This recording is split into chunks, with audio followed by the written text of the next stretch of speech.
ceux qui sont adossés au mur qui s'approchent Inch'Allah. إن الحمد لله نحمده ونستعينه ونستغفره ونعوذ بالله من شرور أنفسنا وسيئات أعمالنا من يهده الله فلا مضل له ومن يضلل فلا هادي له وأشهد أن لا إله إلا الله وحده لا شريك له وأشهد أن محمدا عبده ورسوله يا أيها الذين آمنوا اتقوا الله حق تقاته ولا تموتن إلا وأنتم مسلمون يا أيها الناس اتقوا ربكم الذي خلقكم من نفس واحدة وخلق منها زوجها وبث منهما رجالا كثيرا ونساء واتقوا الله الذي تساءلون به والأرحام إن الله كان عليكم رقيبا يا أيها الذين آمنوا اتقوا الله وقولوا قولا سديدا يصلح لكم أعمالكم ويغفر لكم ذنوبكم ومن يطع الله ورسوله فقد فاز فوزا عظيما أما بعد فإن أصدق الحديث كتاب الله تعالى وخير الهدي هدي محمد صلى الله عليه وسلم وشر الأمور محدثاتها وكل محدثة بدعة وكل بدعة ضلالة وكل ضلالة في النار وبعد فنواصل بإذن الله تبارك وتعالى قراءتنا لكتاب شرح حديث جبريل في تعليم الدين للعلامة عبد المحسن العباد حفظه الله تعالى. Donc nous continuons Inch'Allah ta'ala notre lecture de l'explication du hadith de Jibril, explication apportée par Cheikh Abdel Mohsin Al-Abbad, qu'Allah le préserve. La semaine dernière, la plus grande partie du cours a eu lieu sur la place de la femme en islam. Ceci en expliquant le hadith du prophète sallallahu alayhi wa sallam lorsqu'il parle des femmes et dit qu'elles ont un manque dans la raison et dans la religion. Nous avions expliqué le sens de ce hadith, nous avions lu la fatwa de Cheikh Ibn Baz rahimahullah, de même que nous avions lu également une parole de Cheikh Al-Fawzan, qu'Allah le préserve, sur la place de l'islam, la place de la femme en islam, et qu'en aucun cas la femme musulmane était oppressée, bien au contraire, elle a une immense place dans sa religion. Walhamdulillah. يقول المؤلف قال الحافظ في الفتح وروى يعني اللالكائي بسنده الصحيح عن البخاري قال لقيت أكثر من 1000 رجل من العلماء بالأمصار فما رأيت أحدا منهم يختلف في أن الإيمان قول وعمل ويزيد وينقص وأطنب ابن أبي حاتم واللالكائي في نقل ذلك بالأسانيد عن جمع كثير من الصحابة والتابعين وكل ما يدور عليه الإجماع من الصحابة والتابعين وحكاه فضيل بن عياض ووكيع عن أهل السنة والجماعة. Donc le cheikh continue l'explication de la foi, car comme on avait dit, la foi c'est de croire avec son cœur, c'est aussi une parole que l'on dit avec la langue et les actes que l'on fait avec les membres de nos corps, de notre corps. Tout ceci entre dans le cadre de la foi.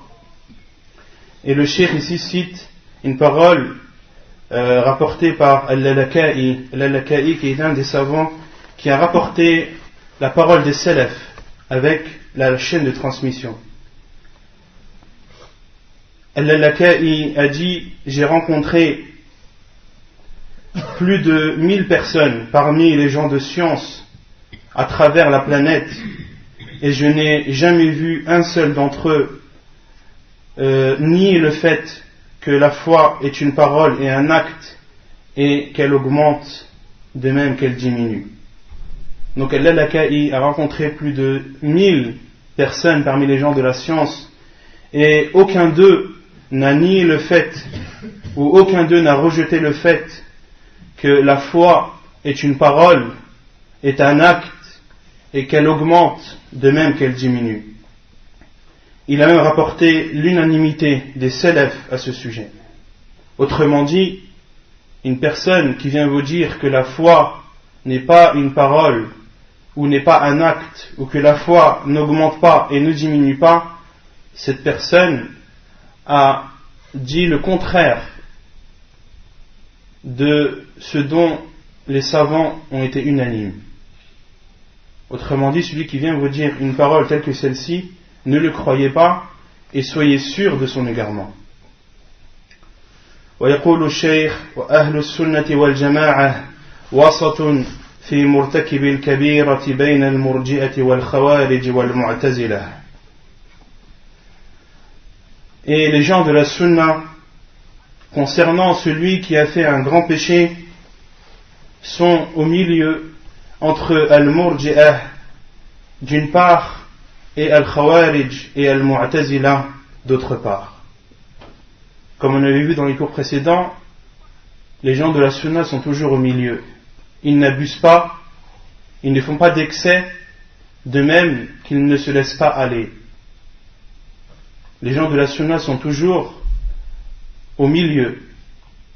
Et Allah subhanahu wa ta'ala a décrit cette communauté dans le Coran quand il dit وَكَذَلِكَ جَعَلْنَاكُمْ أُمَّةً وَسَطًا. Et c'est ainsi que nous avons fait de vous une communauté du juste milieu. Les gens de la vérité sont toujours dans le juste milieu. Et en l'occurrence ici, dans le cadre de la foi, et plus précisément concernant celui qui fait un grand péché, il y a deux sectes bien distinctes, l'une appelée al-murji'ah et l'autre appelée al-khawarij. Et al-mu'tazila suivent al-khawarij. Et pour vous expliquer, donc là c'est une explication que j'apporte moi-même, ici la divergence est sur celui qui a commis un grand péché. Mais il faut d'abord connaître la définition du grand péché. Qu'est-ce qu'un grand péché? Comment différencier un grand péché d'un petit? Qui connaît la différence? Qui connaît la règle que les savants ont établie afin de connaître un péché lorsqu'il est grand?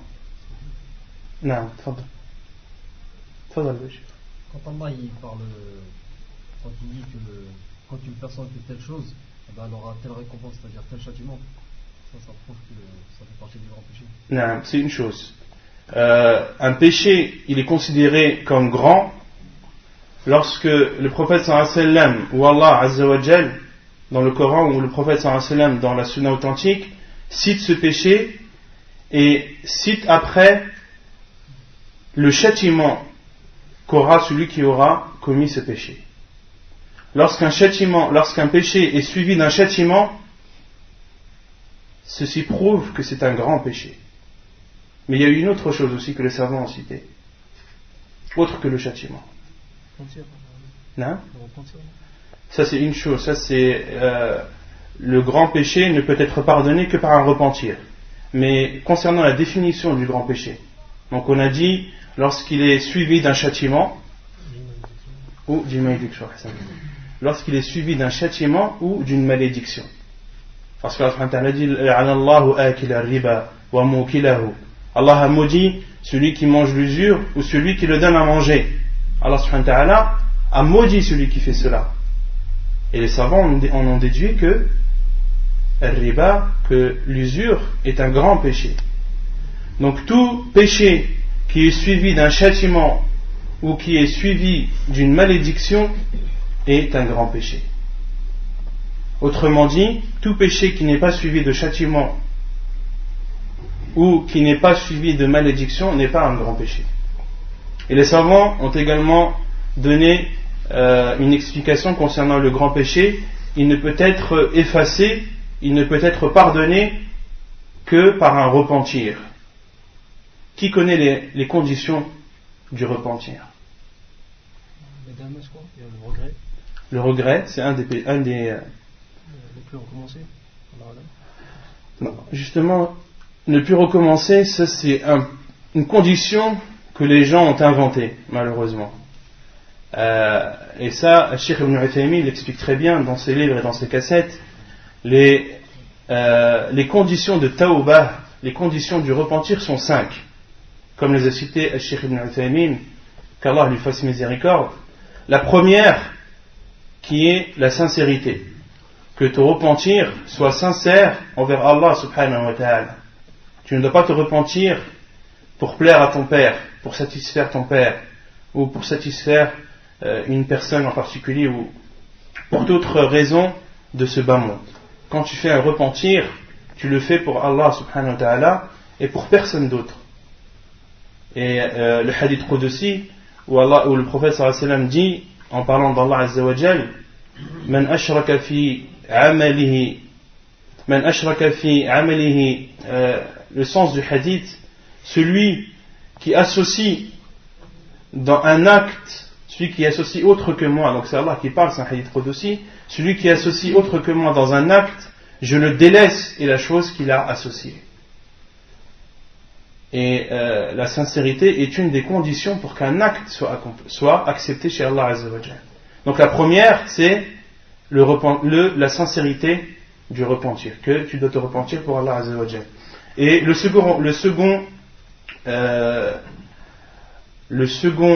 la seconde condition est le regret, de regretter d'avoir commis ce péché, de ressentir à l'intérieur de toi un mal-être, de espérer n'avoir jamais commis ce péché, le regretter.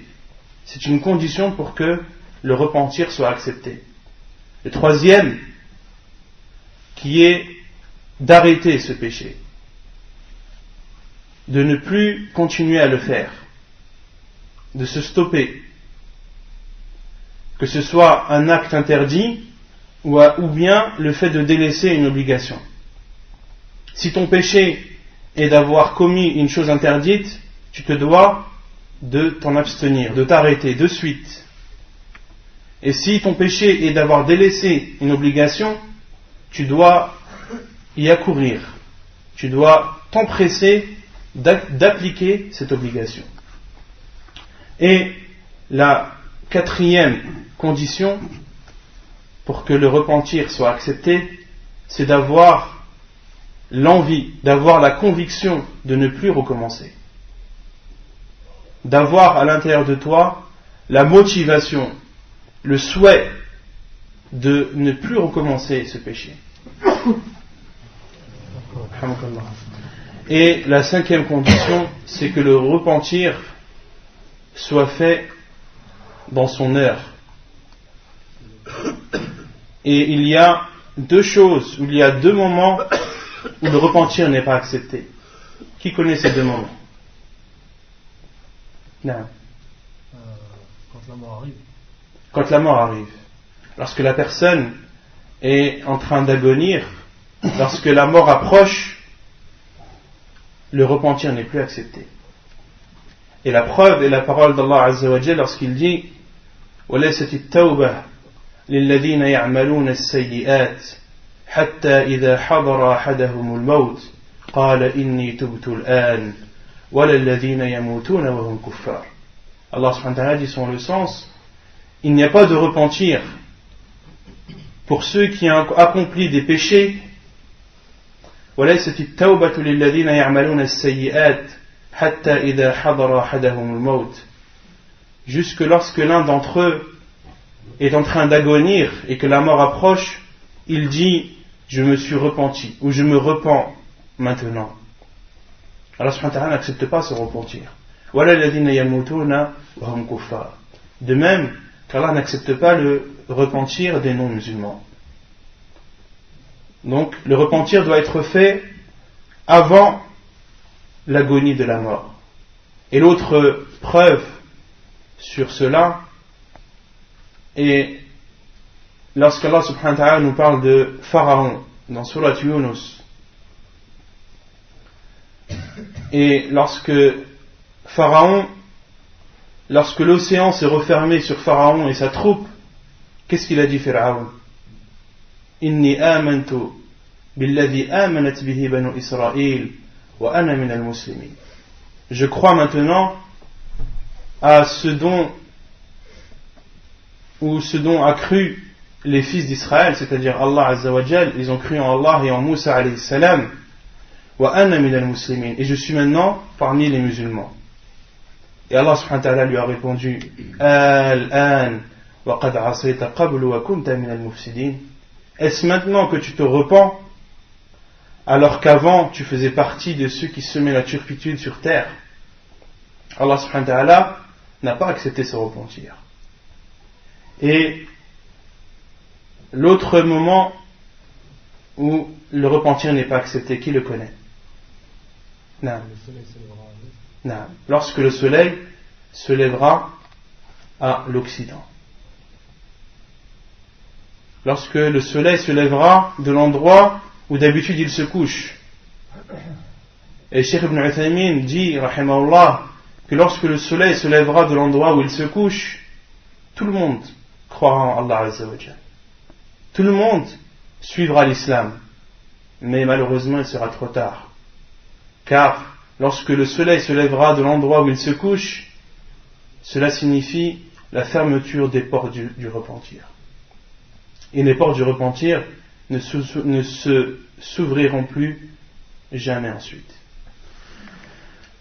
Donc, tout ceci pour expliquer que la parole de Cheikh Abdel Mohsen Abbad, lorsqu'il dit les gens de la Sunna sont au milieu concernant celui qui a fait un grand péché. Donc maintenant vous savez ce que c'est qu'un grand péché.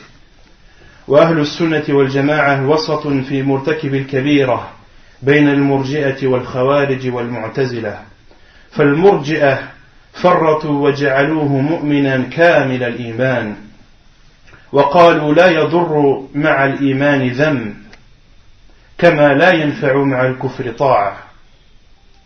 Donc Al-Murji'ah, qu'est-ce qu'ils disent? Ils disent que celui qui a fait un grand péché est un croyant doté d'une croyance parfaite. Ils disent également que le péché n'a aucune influence sur la foi. De même que la bonne œuvre n'a aucune influence sur la mécréance. Donc ceux-ci sont Al-Murji'ah. والخوارج والمعتزلة أفرطوا فأخرجوه من الإيمان. Quant à Al-Khawarij, concernant Al-Khawarij, c'est tout l'inverse. Ils disent que celui qui a fait un grand péché est un mécréant. Il n'a plus de foi. ثم حكمت الخوارج بكفره. Et la différence entre Al-Khawarij et Al-Mu'tazila, Al-Khawarij disent que celui qui a fait un grand péché est un mécréant. Et les Mu'tazila disent non, il n'est ni croyant ni mécréant. Il est dans un stade entre les deux. Il est dans un degré entre les deux. Mais ils sont d'accord sur une chose, c'est que le jour du jugement, ou dans l'au-delà, il sera éternellement en enfer. Donc Al-Mu'tazila, en fin de compte, rejoignent Al-Khawarij. Pourquoi? Car qui sont ceux qui resteront en enfer éternellement? Les kuffar. Donc le fait de dire que Al-Mu'tazila, le fait qu'ils disent que celui qui a fait un grand péché est entre les deux, il n'est ni croyant ni musulman, mais ensuite ils disent mais dans l'au-delà, il sera éternellement en enfer. Cela revient à dire qu'il est mécréant. وأهل السنة وصفوا العاصي بأنه مؤمن ناقص الإيمان فلم يجعلوه مؤمنا كامل الإيمان كما قالت المرجئة. Et quant à Ahl Sunnah, ils disent à celui qui a fait des grands péchés que c'est un croyant qui a une diminution dans sa foi. فلم يجعلوه مؤمنا كامل الإيمان كما قالت المرجئة. Ahl Sunnah ne disent pas concernant celui qui a fait un grand péché que sa foi est complète, comme le dit Al-Murji'ah. وَلَمْ يَجْعَلُوهُ خَارِجًا مِنَ الْإِيمَانِ كَمَا قَالَتِ الْخَوَارِجُ وَالْمُعْتَزِلَةِ. De même qu'ils ne le rendent pas mécréant, ils ne le sortent pas de l'islam, comme l'a fait Al-Khawarij et Al-Mu'tazila. بَلْ قَالُوا هُوَ مُؤْمِنٌ بِإِيمَانِهِ فَاسِقٌ بِكَبِيرَتِهِ. Ils disent, Ahl Sunnah, que celui qui a fait un péché est un croyant par rapport à la croyance qu'il a en Allah Azza wa Jal, et il est pervers par rapport au péché qu'il a fait. فلم يعطوه الإيمان المطلق ولم يسلبوا عنه مطلق الإيمان. Al-iman al-mutlaq, parce que les savants parlent de l'iman al-mutlaq, c'est la foi complète. Et mutlaqul iman, c'est la base de la foi. Donc Ahl Sunnah, concernant celui qui a fait un grand péché, ni il lui attribue la foi complète, et ni il lui destitue la base de la foi. Qui lui attribue la foi complète? C'est le Murji'ah. Et qui lui destitue ou qui lui enlève la base de la foi? C'est le Khawarij. Ahl Sunnah, non, ils sont au milieu. وإنما ضلت المرجئة لأنهم أعملوا نصوص الوعد وأهملوا نصوص الوعيد. Et les Murji'ah sont égarés car ils ont appliqué les textes, les versets et les hadiths du prophète sallallahu alayhi wa sallam qui annoncent la bonne nouvelle, qui annoncent le paradis.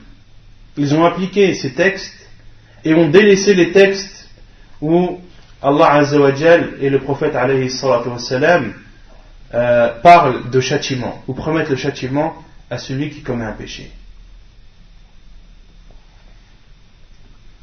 Et al-Khawarij, l'inverse. وضلت الخوارج والمعتزلة لأنهم أعملوا نصوص الوعيد وأهملوا نصوص الوعد. Et quand al-Khawarij, eux c'est tout le contraire. Ils ont appliqué uniquement les textes qui annoncent le châtiment et ont délaissé les textes qui promettent le pardon et le paradis. ووفق الله أهل السنة والجماعة للحق. Et Allah a accordé aux gens de la sunna la vérité. فَأَعْمَلُوا نُصُوصَ الْوَعْدِ وَالْوَعِيدِ مَعًا. Et les gens de la sunna ont appliqué à la fois les textes qui promettent le paradis et le pardon, de même qu'ils ont appliqué les textes qui promettent le châtiment et le supplice. فَلَمْ يَجْعَلُوا مُرْتَكِبَ الْكَبِيرَةِ كَامِرَ الْإِيمَانِ وَلَمْ يَجْعَلُوهُ خَارِجًا مِنَ الْإِيمَانِ فِي الدُّنْيَا. Ils ne sortent pas celui qui a commis un grand péché de la foi, ou plutôt ils ne considèrent pas celui qui a fait un grand péché, ils ne considèrent pas sa foi complète, de même qu'ils ne le sortent pas de la foi. وَفِي الْآخِرَةِ أَمْرُهُ إِلَى اللَّهِ. Et dans l'au-delà, son sort revient à Allah Azza wa Jal. إِنْ شَاءَ عَذَّبَهُ وَإِنْ شَاءَ عَفَى عَنْهُ. Si Allah veut le châtier, c'est par justice. وَإِنْ شَاءَ عَفَى عَنْهُ. Et s'il veut lui pardonner, c'est par sa grâce. Donc celui qui a fait un grand péché, les gens de la sunna, ils ne lui accordent ni la foi grande, ni la foi complète, et ils ne le sortent pas de la foi, c'est-à-dire de la religion. Ils ne le considèrent pas mécréant. Et dans l'au-delà, est-ce qu'il est en enfer ou au paradis? Allahu A'lam. Ceci, son sort est entre les mains d'Allah Azza wa Jal. S'il veut lui pardonner, il lui pardonne. S'il veut le châtier, il le châtie. وَإِذَا عَذَّبَهُ فَإِنَّهُ لَا يَخْلُدُهُ فِي النَّارِ كَمَا يُخْلَدُ فِيهَا الْكُفَّارِ. Et si Allah subhanahu wa ta'ala le châtie celui qui a commis un grand péché, il ne restera pas éternellement en enfer, comme le resteront les mécréants, ceux qui n'ont pas cru en Allah Azza wa Jal. بَلْ يُخْرَجُ مِنْهَا وَيُدْخَلُ الْجَنَّةِ. Mais, bien au contraire, celui qui a commis un grand péché et ensuite à qui Allah Azza wa Jal a décidé de le châtier, il sortira un jour ou l'autre de l'enfer et entrera au paradis. Mais la durée qu'il restera en enfer, Allahu A'lam, c'est Allah qui la connaît. Rester déjà une seconde en enfer, c'est déjà un supplice énorme. ويجتمع في العبد إيمان ومعصية وحب وبغض فيحب على ما عنده من الإيمان ويبغض على ما عنده من الفسوق والعصيان. Et dans le croyant, il y a à la fois deux choses qui sont rassemblées, la foi et le péché, et le fait d'aimer et de détester.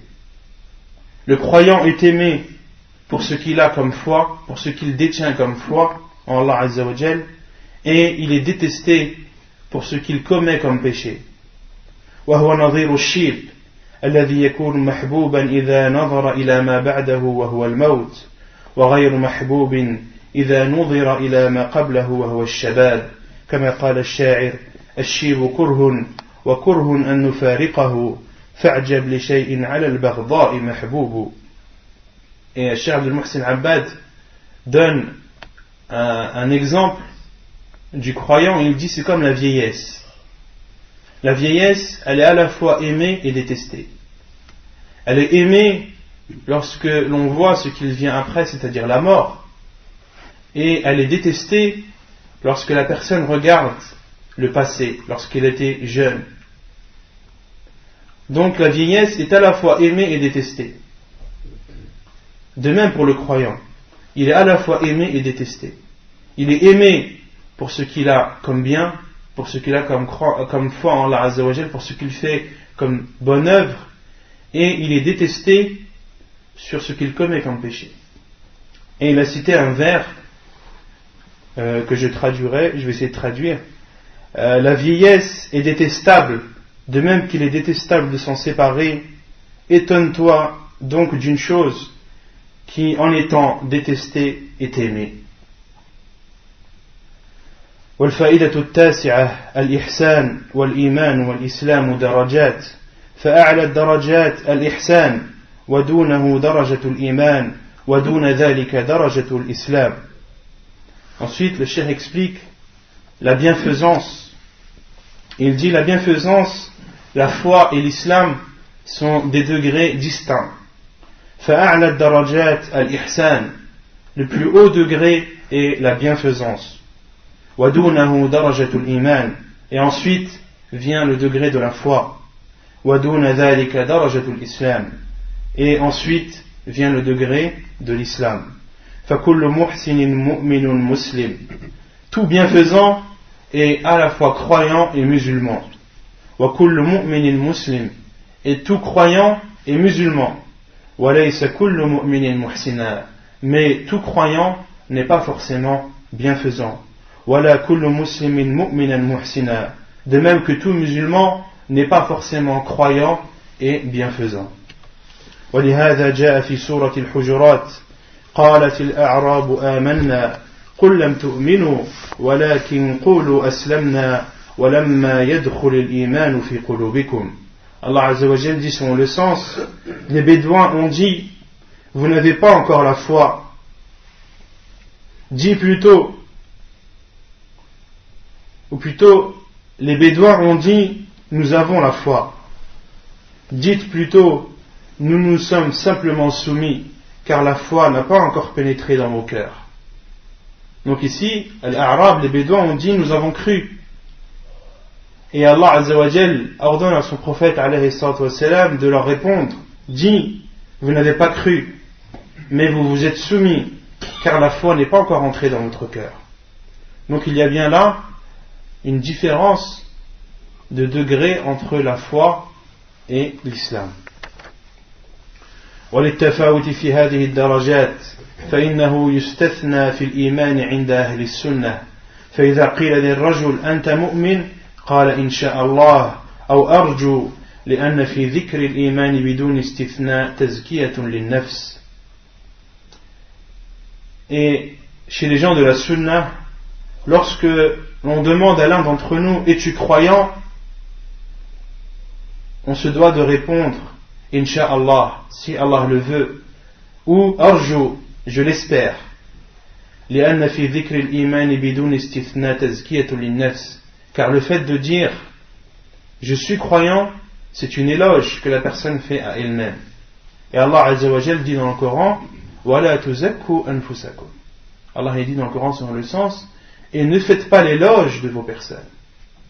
Un musulman, c'est pas quelqu'un qui fait l'éloge de sa personne, qui dit du bien d'elle-même. Non, au contraire, un musulman, il est modeste. Et le prophète alayhi salam a dit dans un hadith authentique, Man tawada'a lillahi rafa'ah. Celui qui est modeste pour Allah Azza wa Jal, Allah l'élèvera. Pour celui qui est modeste pour Allah Azza wa Jal, Allah subhanahu wa ta'ala l'élèvera. Il fera en sorte que cette personne soit élevée chez les gens. Donc, une règle chez les gens de la Sunna, lorsque l'on est questionné, es-tu croyant? On doit dire, Inch'Allah ou j'espère. لأن في ذكر الإيمان بدون استثناء تزكية للنفس ومن جاء عنه من أهل السنة ترك الاستثناء في الإيمان فإن مقصوده أصل الإيمان الذي هو الإسلام وليس التزكية. Et s'il est rapporté par certains des gens de la Sunna, par certains savants, s'il est rapporté par certains d'entre eux qu'ils se sont décrits comme étant croyants, il faut bien comprendre la chose. Lorsqu'ils disent on est croyant, ils veulent dire par là la base de la croyance, c'est-à-dire l'islam. Et ceci n'est pas une éloge. Si on te demande es-tu musulman, tu dis oui, je suis musulman. C'est pas une éloge. Et comme la foi est un degré supérieur au degré de l'islam, là on entre dans le cadre de l'éloge. Car je t'ai donné un degré supérieur à l'islam. Le minimum, c'est l'islam. Le degré minimum, c'est l'islam. Ensuite, vient le degré de la foi. Si tu t'attribues le degré de la foi sans dire Inch'Allah ou j'espère, tu t'es alors attribué une place élevée. Autrement dit, tu as fait l'éloge de ta personne. Et si l'un d'entre vous, par exemple, si vous dites ça à une personne, elle vous dit non, mais un tel a dit je suis croyant, quelle est la réponse? Lorsqu'il dit je suis croyant, il parle de la base de la foi. Il parle de al-iman, de mutlaq al-iman, de la base de la foi qui est l'islam. والفائدة العاشرة قوله صلى الله عليه وسلم في بيان الإحسان أن تعبد الله كأنك تراه فإن لم تكن تراه فإنه يراك والمعنى أن تعبده كأنك واقف بين يديه تراه. Et lorsque le prophète sallallahu alayhi wa sallam a expliqué la bienfaisance, il a dit c'est d'adorer Allah comme si tu le voyais. Et si tu ne le vois pas, lui il te voit. La signification, c'est-à-dire que tu dois adorer Allah subhanahu wa ta'ala comme si tu étais debout devant lui et que tu le voyais. وَمَنْ كَانَ كَذَلِكَ فَإِنَّهُ يَأْتِي بِالْعِبَادَةِ عَلَى التَّمَامِ وَالْكَمَالِ. Et celui qui atteint ce niveau-là, il n'y a aucun doute que son adoration sera parfaite. وَإِنْ لَمْ يَكُنْ عَلَى هَذِهِ الْحَالِ فَعَلَيْهِ أَنْ يَسْتَشْعِرْ أَنَّ اللَّهَ مُطَّلِعٌ عَلَيْهِ لَا يَخْفَى عَلَيْهِ مِنْهُ خَافِيَةٌ. Et celui qui n'arrive pas à atteindre ce niveau, celui qui n'arrive pas à atteindre le fait d'adorer Allah subhanahu wa ta'ala comme si tu étais debout devant lui, tu dois alors adorer Allah azza wa jal en ayant la sensation ou en étant persuadé qu'Allah subhanahu wa ta'ala te regarde et que rien ne lui échappe. فيحذر أن يراه حيث نهاه ويعمل على أن يراه حيث أمره. Et lorsque tu fais un mal, tu prends garde à ne pas faire de mal, car Allah subhanahu wa ta'ala te verra. وَيَعْمَلُ عَلَى أَنْ يَرَاهُ حَيْثُ أَمَرَهُ. Et tu feras un bien en sachant qu'Allah subhanahu wa ta'ala te regarde. قال ابن رجب في شرح هذا الحديث في كتابه جامع العلوم والحكم فقوله صلى الله عليه وسلم في تفسير الإحسان أن تعبد الله كأنك تراه إلى آخره يشير إلى أن العبد يعبد الله على هذه الصفة وهي استحضار قربه وأنه بين يديه كأنه يراه وذلك يوجب الخشية والخوف والهيبة والتعظيم كما جاء في رواية أبي هريرة أن تخشى الله كأنك تراه. Ibn Rajab, qu'Allah lui fasse miséricorde, a dit dans l'explication de ce hadith également, dans son livre Jami'ul Ulum wal Hikam, il a dit, et la parole du prophète sallallahu alayhi wa sallam, dans l'explication de la bienfaisance qui est d'adorer Allah comme si tu le voyais, c'est-à-dire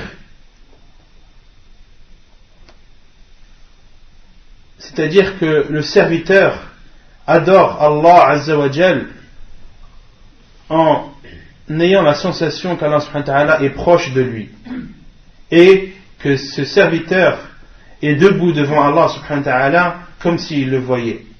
Et ceci implique la peur et le fait d'immensifier Allah Azza wa Jal. Comme ceci a été rapporté dans une version de Abu Huraira radiyallahu anhu, lorsque le prophète sallam a expliqué la bienfaisance dans un autre hadith, dans une autre version rapportée par Abu Huraira, où le prophète sallam a dit an takhshallaha ka'annaka tarah, que la bienfaisance c'est d'avoir peur d'Allah comme si tu le voyais. D'avoir peur d'Allah comme si tu le voyais. Et cette version explique la première, car comme on l'avait vu au début des cours, la diversification des versions des hadiths du prophète sallallahu alayhi wa sallam, le fait que beaucoup de versions nous sont rapportées, cela nous explique encore mieux les hadiths du prophète sallallahu alayhi wa sallam. Quand par exemple ici, une version, le prophète sallallahu alayhi wa sallam a dit, c'est d'adorer Allah comme si tu le voyais. Dans une autre version, le prophète sallallahu alayhi wa sallam dit, c'est de craindre Allah, c'est d'avoir peur d'Allah comme si tu le voyais. Et les savants, comment ont-ils expliqué la chose? Le fait d'adorer Allah comme si tu le voyais, quand tu adores Allah comme si tu le voyais, comme si tu étais debout devant lui, automatiquement tu auras peur d'Allah Azza wa Jalla. Et ceci, les savants l'ont déduit de la deuxième version, où le prophète sallallahu alayhi wa sallam dit, c'est d'avoir peur d'Allah comme si tu le voyais. ويوجب أيضا النصح في العبادة وبذل الجهد في تحسينها وإتمامها وإكمالها. Et aussi le fait d'adorer Allah Azza wa Jalla comme si tu étais devant lui, ceci va te forcer à perfectionner ton adoration, à essayer de la faire de la meilleure des façons. وقال قوله صلى الله عليه وسلم فإن لم تكن تراه فإنه يراك قيل إنه تعليل للأول فإن العبد إذا أمر بمراقبة الله في العبادة واستحضار قربه من عبده حتى كأن العبد يراه فإنه قد يشق ذلك عليه فيستعين على ذلك بإيمانه بأن الله يراه. Donc, le fait que le prophète sallallahu alayhi wa sallam a dit, et si tu ne le vois pas, lui il te voit, donc le plus haut degré de bienfaisance c'est d'adorer Allah Azza wa Jalla comme si tu le voyais. Et si tu ne le vois pas, sache que lui il te voit. Les savants ont expliqué et ont dit que un serviteur qui est demandé d'adorer Allah, à qui il est demandé d'adorer Allah subhanahu wa ta'ala en ayant le plus haut degré de bienfaisance, c'est-à-dire d'adorer Allah tout le temps comme s'il le voyait, comme s'il voyait Allah, ceci peut être difficile pour les gens. Les personnes peuvent le faire de temps en temps, mais d'adorer Allah tout le temps comme si tu le voyais, c'est une chose très difficile à faire.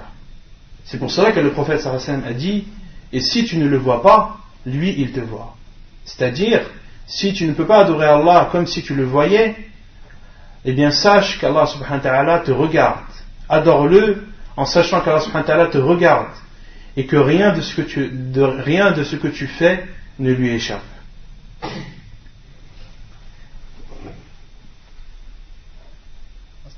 Non, je vois pas la différence.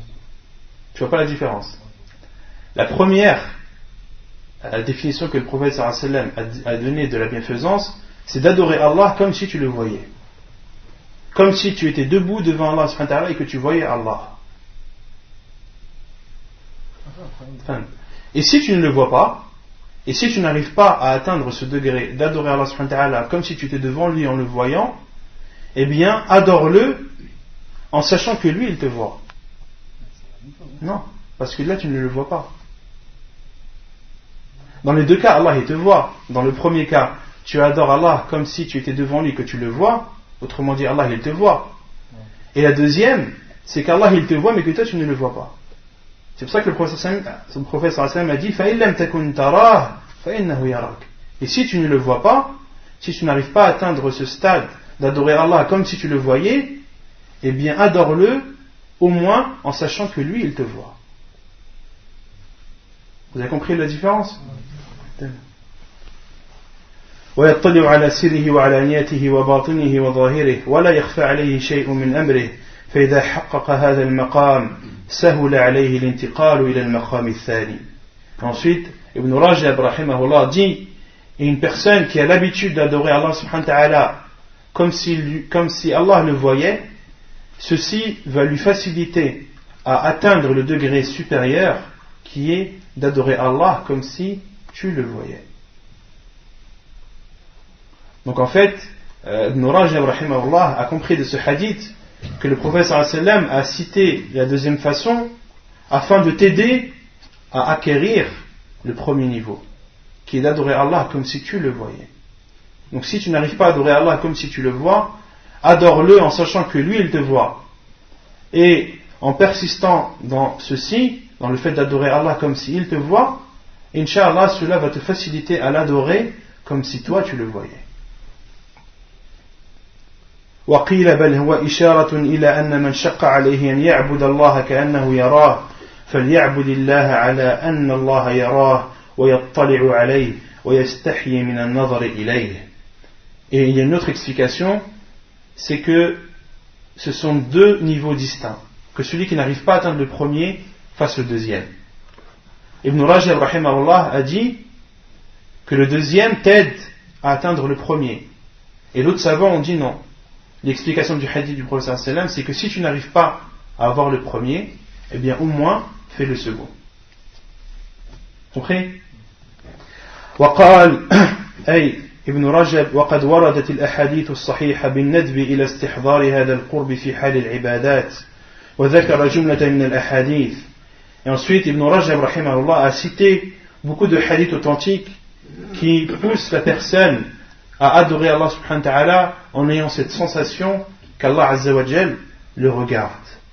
وذكر جملة من الأحاديث ثم قال ومن فهم من شيء من هذه النصوص تشبيها أو حلولا أو اتحادا فإنما أوتي من جهله وسوء فهمه عن الله ورسوله صلى الله عليه وسلم والله ورسوله بريئان من ذلك فسبحان من ليس كمثله شيء وهو السميع البصير. Et ensuite, Ibn Rajab rahimahullah fait une remarque et dit celui qui comprend de ces hadiths du fait d'adorer Allah subhanahu wa ta'ala comme si tu le voyais, comme s'il était proche de toi, ceux qui comprennent de ces hadiths qu'Allah subhanahu wa ta'ala est partout ou que toute chose est Allah, ceci est une grande ignorance et c'est un manque de compréhension des versets et des hadiths du prophète sallallahu alayhi wa sallam. Pourquoi? Car Allah azza wa jal est établi au-dessus de son trône. Ar-Rahmanu ala al-arsh istawa, le miséricordieux qui est établi au-dessus de son trône. Donc Allah subhanahu wa ta'ala n'est pas partout. Allah azza wa jal est établi au-dessus de son trône. Et il dit aussi azza wa jal dans un autre verset, ilayhi yas'adu al-kalimu at-tayyib wal-'amalu as-salihu yarfa'uhu. Vers lui montent les bonnes paroles et il fait élever les bonnes actions. Autrement dit, Allah subhanahu wa ta'ala est au-dessus des cieux. Et vous connaissez tous le hadith où le prophète sallallahu alayhi wa sallam a demandé à une petite fille, il lui a dit, qui suis-je? Et la petite lui a répondu, tu es le prophète d'Allah, tu es l'envoyé d'Allah. Ou plutôt, le prophète sallallahu alayhi wa sallam lui a d'abord demandé, où est Allah? Elle a répondu, il est au-dessus des cieux. Ensuite le prophète alayhi salam lui a dit, qui je suis?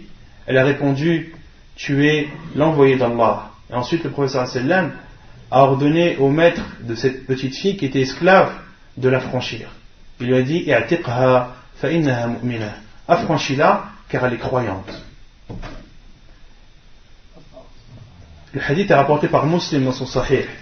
Et les savants sont unanimes sur le fait qu'Allah azza wa jal est établi au-dessus de son trône.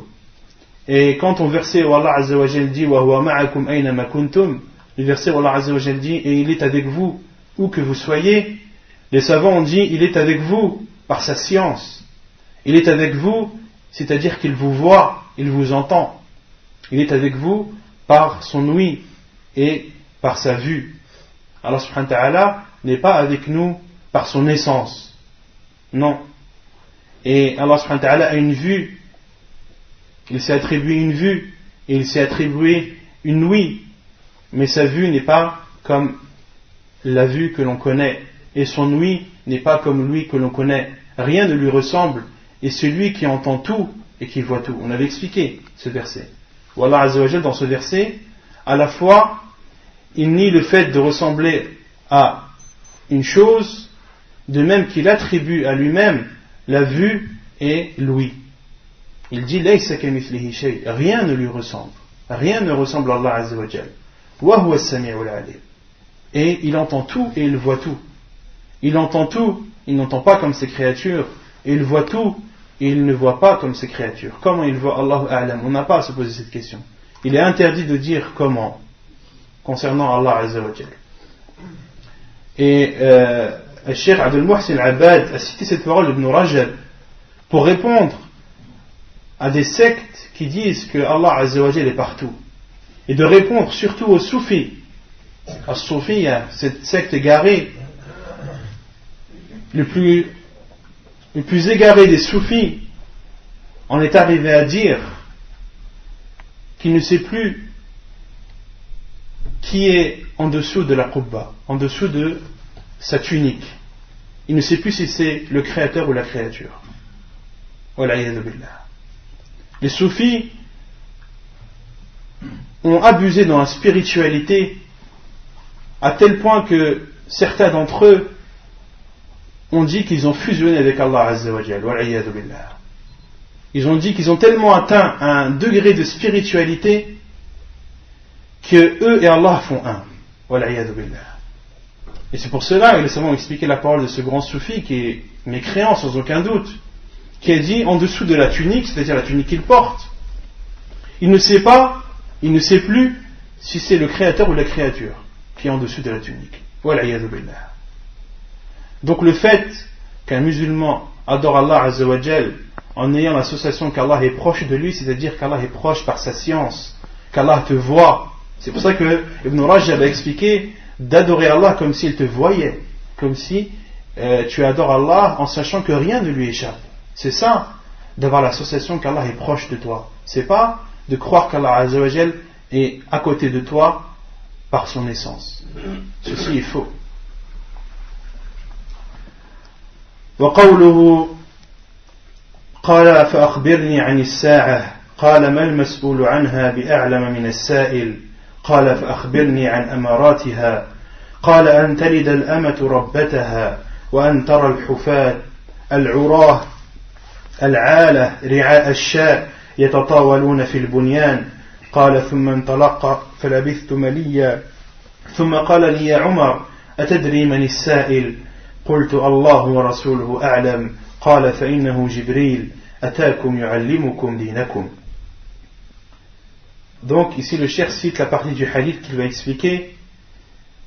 Lorsque Jibril alayhi salam a demandé au prophète sallallahu alayhi wa sallam, informe-moi sur l'heure, le prophète alayhi salam lui a répondu, celui qui est questionné n'en sait pas plus que le questionneur. Celui qui est questionné n'en sait pas plus que celui qui a questionné. قال فأخبرني عن أماراتها. Jibril alayhi salam lui a alors demandé, informe-moi alors de ces signes.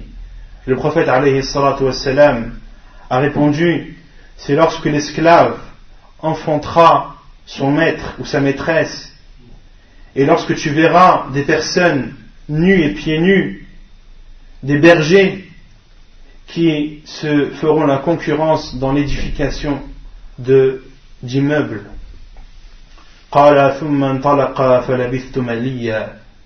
Ensuite Omar radiallahu anhu a dit, il est parti en parlant de Jibril alayhi salam, je suis resté un moment, puis le prophète alayhi salam m'a dit, ô Omar, sais-tu quelle est la personne qui a posé des questions? Omar radiallahu anhu a répondu, Allah et son envoyé sont les plus savants. Le prophète alayhi salam lui a répondu, c'était Jibril qui est venu vous enseigner votre religion. يقول الشيخ عبد المحسن العباد حفظه الله فيه فوائد. الفائدة الأولى اختص الله بعلم الساعة فلا يعلم متى تقوم الساعة إلا الله سبحانه وتعالى. قال عز وجل إن الله عنده علم الساعة وينزل الغيث ويعلم ما في الأرحام وما تدري نفس ماذا تكسب غدا وما تدري نفس بأي أرض تموت إن الله عليم خبير وقال تعالى وعنده مفاتح الغيب لا يعلمها إلا هو ومنها علم الساعة ففي صحيح البخاري عن ابن عمر رضي الله عنه قال النبي صلى الله عليه وسلم مفاتيح الغيب 5 ثم قرأ إن الله عنده علم الساعة وقال تعالى يسألونك عن الساعة أيان مرساها قل إنما علمها عند ربي لا يجليها لوقتها إلا هو ثقلت في السماوات والأرض لا تأتيكم إلا بغتة يسألونك كأنك حفي عنها قل إنما علمها عند الله ولكن أكثر الناس لا يعلمون. Donc la première chose que l'on déduit de la portion du hadith que l'on a lu, c'est que la science de l'heure est propre à Allah Azza wa Jal. Personne ne sait quand l'heure aura lieu sauf Allah subhanahu wa ta'ala. La preuve est le verset où Allah Azza wa Jal dit selon le sens la connaissance de l'heure est auprès d'Allah et celui qui fait tomber la pluie et il sait ce qu'il y a dans l'utérus de la femme qui est enceinte et personne ne sait ce qu'il obtiendra le lendemain et personne ne sait dans quelle terre il mourra. Certes Allah est savant de toutes choses et il est parfaitement connaisseur. Et il dit aussi subhanahu wa ta'ala selon le sens c'est lui qui détient les clés de l'invisible, nul autre que lui ne les connaît. Et donc parmi les clés de l'invisible il y a l'heure. Inna Allah indahu ilmu as-sa'ah. La connaissance de l'heure est auprès d'Allah. Donc c'est une des 5 clés de l'invisible qui ne sont connues que d'Allah subhanahu wa ta'ala. ففي صحيح البخاري et il a rapporté dans le Sahih du Bukhari selon Abdullah ibn Umar qui a dit le prophète sallallahu alayhi wa sallam a dit les clés de l'invisible sont au nombre de 5. Puis le prophète alayhi salatu wa sallam a lu le verset que je vous ai cité la connaissance de l'heure est auprès d'Allah c'est lui qui fait tomber la pluie et il sait ce qu'il y a dans l'utérus et personne ne sait quand ce qu'il obtiendra le lendemain et personne ne sait dans quelle terre il mourra. Donc ça fait bien 5. L'heure, le fait de faire tomber la pluie, c'est lui qui fait tomber la pluie, il sait ce qu'il y a dans l'utérus et personne ne sait ce qu'il obtiendra le lendemain et personne ne sait dans quelle terre il mourra. Ce sont les 5 clés de l'invisible qui ne sont connues que d'Allah Azza wa Jalla. Il dit aussi subhanahu wa ta'ala dans un autre verset et il t'interroge sur l'heure, donc il parle à son prophète alayhi salam, il t'interroge sur l'heure, quand arrivera-t-elle? Dis, seul mon Seigneur en a connaissance, lui seul la manifestera en son temps, lourde elle sera dans les cieux et sur la terre et elle ne viendra à vous que soudainement. Il t'interroge comme si tu en étais averti, dis, seul Allah en a connaissance, mais beaucoup de gens ne savent pas. وجاء في السنة أن الساعة تقوم يوم الجمعة أما من أي سنة وفي أي شهر من السنة وفي أي جمعة من الشهر فلا يعلم ذلك إلا الله ففي صحيح مسلم عن أبي هريرة رضي الله عنه أن النبي صلى الله عليه وسلم قال خير يوم طلعت عليه الشمس يوم الجمعة فيه خلق آدم وفيه أدخل الجنة وفيه أخرج منها ولا تقوم الساعة إلا في يوم الجمعة. Il a rapporté dans la sunna que l'heure, que la fin du monde viendra ou aura lieu un vendredi. Mais le vendredi de quelle année? Allahu a'lam. Et le vendredi, et plutôt dans le mois de quelle année? Allahu a'lam. Dans quel mois de cette année? Allahu a'lam. Et dans quel vendredi de ce mois? Allahu a'lam. On sait, c'est que l'heure aura lieu un vendredi. Le vendredi de quelle année? Allahu a'lam. Le mois de quelle année? Allahu a'lam. Le vendredi de quel mois? Allahu a'lam. فَلَا يَعْلَمُ ذَلِكَ إِلَّا اللَّهِ. Seul Allah a connaissance de cela. Il est rapporté dans le Sahih de Muslim, selon Abu Hurairah radiyallahu anhu, le prophète sallallahu alayhi wa sallam a dit: le meilleur jour dans lequel se lève le soleil est le jour du vendredi. C'est dans ce jour qu'Adam a été créé, et c'est également dans ce jour qu'il a été entré au paradis. C'est également le vendredi qu'il a été sorti du paradis, et l'heure n'aura lieu que un vendredi. وروى أبو داود والنسائي بلفظ: خير يوم طلعت فيه الشمس يوم الجمعة فيه خلق آدم وفيه أهبط وفيه تيب عليه وفيه مات وفيه تقوم الساعة وما من دابة إلا وهي مسيخة أي منتظرة، كما قال شارح سنن أبي داود أي منتظرة، وما من دابة إلا وهي مسيخة أي منتظرة لقيام الساعة، ووجه إضاحة كل دابة أو ووجه إصاخة كل دابة وهي ما لا يعقل هو أن الله تعالى يجعلها ملهم بذلك مستشعر عنه، فلا عجب في ذلك من قدرة الله تعالى. وما من دابة إلا وهي مسيخة يوم الجمعة من حين تصبح حتى تطلع الشمس شفقا من الساعة إلا الجن والإنس.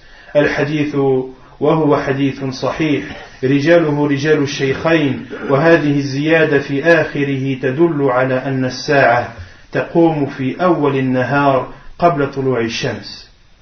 Il est rapporté dans le Sunan d'Abi Daoud et de Nasa'i une autre version de ce hadith où le prophète sallallahu alayhi wa sallam a dit: le meilleur jour dans lequel se lève le soleil est le jour du vendredi. C'est dans ce jour qu'Adam a été créé, et c'est également dans ce jour qu'il a été descendu du paradis, et c'est ce jour-là également où Allah subhanahu wa ta'ala a accepté son repentir, et c'est également ce jour où Adam alayhi salam est mort. Il est mort un vendredi. Et c'est ce jour-là, et c'est un vendredi qu'aura lieu l'heure. Et il n'y a aucune bête sur cette terre, aucune bête, sans qu'elle n'attende l'heure, le jour du vendredi, du matin jusque le lever du soleil. Donc il n'y a pas une bête sur cette terre sans qu'elle n'attende l'heure, la fin du monde, tous les vendredis. Tous les vendredis, le matin jusqu'au lever du soleil, toutes les bêtes attendent l'heure. Et les savants ont expliqué, et notamment une parole que j'ai écrite du livre Awn al-Ma'boud, de celui qui a expliqué Sunan Abi Daoud, Awn al-Ma'boud bi Sharh Sunan Abi Daoud. Il explique, c'est-à-dire qu'elles attendent l'heure. Et le fait que les bêtes attendent alors qu'elles n'ont pas de raison, il n'y a aucun étonnement dans ceci, car Allah subhanahu wa ta'ala a inculqué ceci dans ses bêtes, et Allah azza wa jal est capable de toutes choses. Donc le fait que les bêtes attendent tous les vendredis du matin jusqu'au lever du soleil, attendent l'heure, même si elles n'ont pas de raison, cela n'est pas étonnant, car Allah subhanahu wa ta'ala est capable de toutes choses. Illa al-jinn wal-ins, sauf les djinns et les êtres humains. Ce sont les seuls qui n'attendent pas l'heure, le jour du vendredi, du matin jusqu'au lever du soleil. وهو حديث صحيح, et le Cheikh Abdul Muhsin dit, et c'est un hadith authentique. Tous les rapporteurs sont des personnes connues par Al-Bukhari et Muslim. Et cette ziyada et ce plus qui est rapporté dans ce hadith, dans cette version, nous prouve que l'heure interviendra ou aura lieu au début de la journée, avant le lever du soleil. وعن أبي هريرة رضي الله عنه قال: قال رسول الله صلى الله عليه وسلم: لا تقوم الساعة حتى يلج الرجل في النار. Donc on comprend de ce hadith que l'heure, la fin du monde, aura lieu un vendredi avant le lever du soleil, au tout début de la journée. والفائدة الثانية تطلق الساعة ويراد بها الموت عند النفخ في الصور كما قال صلى الله عليه وسلم لا تقوم الساعة إلا على شرار الناس رواه مسلم. Et l'heure, elle est utilisée et elle veut dire des fois plusieurs choses. Elle est utilisée et elle veut dire le fait d'insuffler sur la trompe. La mort qui est suivie après le premier soufflement de la trompe. Car comme vous le savez, Israfil, alayhi salam, est l'ange qui est chargé de souffler dans la trompe. Il va souffler 2 fois dans la trompe. La première fois qu'il soufflera dans la trompe, ce sera l'heure, ce sera la fin du monde. Après avoir soufflé dans la trompe, toutes les personnes, toute chose vivante mourra. Et la deuxième fois qu'il va souffler dans la trompe, ce sera le début du jugement. Ce sera le début du jour du jugement. Et après le deuxième soufflement de la trompe, les gens sortiront de leur tombe et seront ressuscités. Et le prophète sallallahu alayhi wa sallam a dit, l'heure n'aura lieu ou n'interviendra que sur les pires des gens. Ala shirar al-nas. Et il y a un autre hadith du prophète sallallahu alayhi wa sallam authentique où le prophète sallallahu alayhi wa sallam a dit, l'heure n'aura pas lieu alors que sur terre il y aura encore une personne qui dit Allah. Tant qu'une personne sur terre dira Allah, l'heure n'aura pas lieu. L'heure aura lieu, la fin du monde aura lieu sur les pires des gens, sur les gens les plus mauvais. Et une anecdote, ou plutôt pour répondre à Sophia, encore comme on parlait de Sophia tout à l'heure, car les soufis font des réunions où soi-disant ils invoquent Allah subhanahu wa ta'ala en disant Allah, Allah, Allah, Allah. Et les savants ont dit qu'il est interdit d'invoquer Allah ou de faire le dhikr en disant Allah tout seul. C'est interdit. Et les soufis, lorsqu'on leur dit que c'est interdit, ils disent non, c'est pas interdit. Car le prophète sallallahu alayhi wa sallam a dit, l'heure n'aura pas lieu tant que sur terre il y aura une personne qui dit Allah. Donc nous on dit Allah, Allah, Allah. Et là, le sunnah qui suivent la vérité leur ont répondu. Et comment est-ce qu'ils leur ont répondu? Il y a une autre version du hadith où le prophète sallallahu alayhi wa sallam dit, l'heure n'aura pas lieu tant que sur terre il y aura une personne qui dit la ilaha illallah. Donc les savants ont dit, le prophète sallallahu alayhi wa sallam lorsqu'il a dit Allah, il veut dire par là la ilaha illallah. L'heure n'aura pas lieu tant que sur terre il y aura une personne qui dira la ilaha illallah. Donc c'est comme ça qu'il faut comprendre le hadith du prophète sallallahu alayhi wa sallam, et non comme l'ont compris les soufis qui ont déduit une grosse innovation.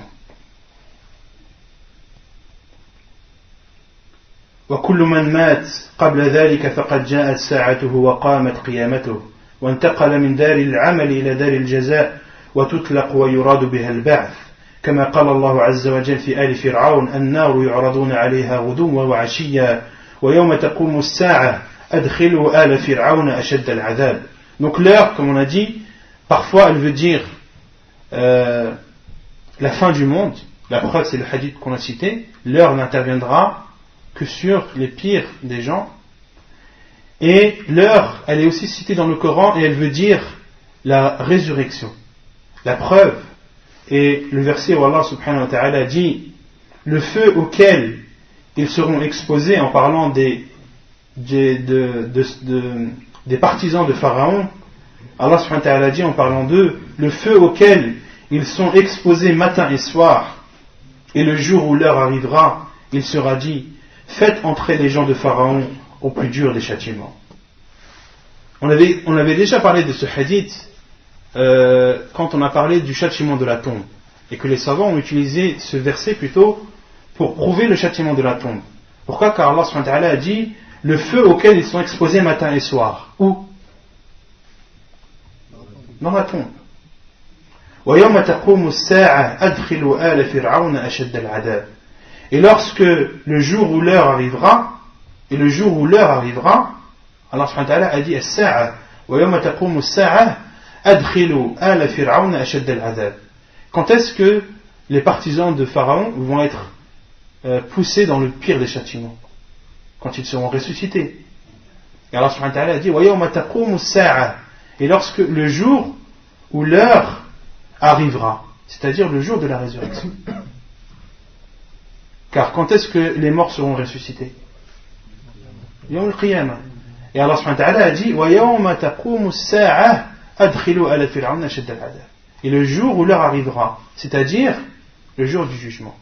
Donc l'heure est utilisée dans le Coran aussi pour vouloir dire le jugement.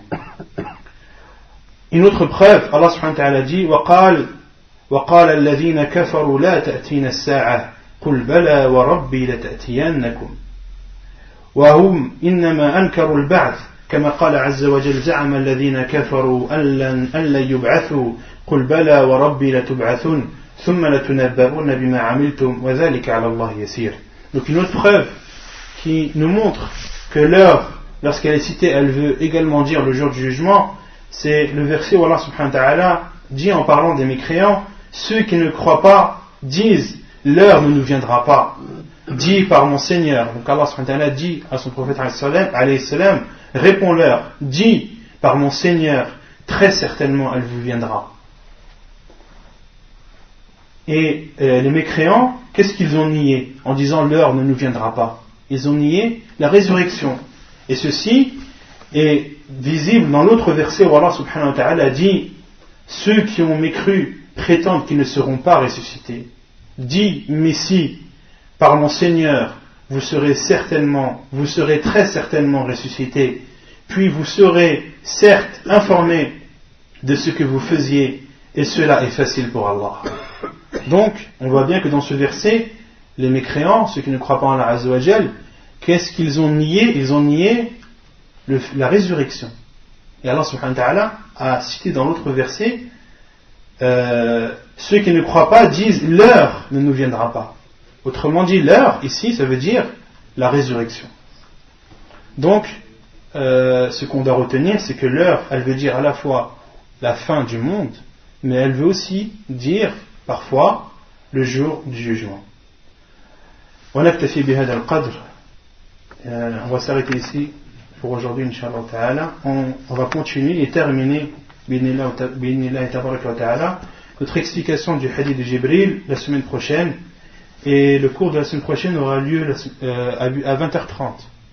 Inch'Allah Ta'ala, le cours la semaine prochaine aura lieu à 20h30. Donc 1h15 avant Al-Maghrib, Salat Al-Maghrib.